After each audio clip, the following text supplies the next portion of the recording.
हमारे fundamental rights बताएं किधर गए हैं।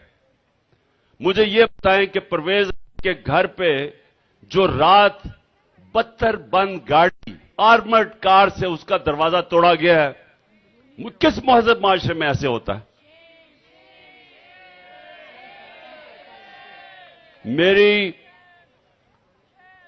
मेरी बीवी जब अकेली घर में, मैं गया हूं इस्लामाबाद, 40 पुलिस वालों ने बत्तर बंद गाड़ी से आके मेरा दरवाजा खोला और घर में जो मिला उसकी पिटाई की, उनको पकड़ के जेलों में ले गए, सब कुछ लूट के ले गए।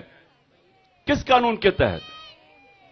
मुझे बताएं, दुनिया में किस जमहूरियत में, किस महजब माशरे में ऐसे होता है? मेरे घर पे जो 24 घंटे हजारों पुलिस वालों ने और रेंजर्स ने अटैक किया गैर कानूनी तौर पे, किस कानून के तहत? यानी किसने इनको इजाजत दी और क्यों इनको खौफ नहीं? क्यों इनको खौफ नहीं पाकिस्तान के इंसाफ के निजाम से कि इनका एहतसाब होगा? क्योंकि ताकतवर कानून से ऊपर है।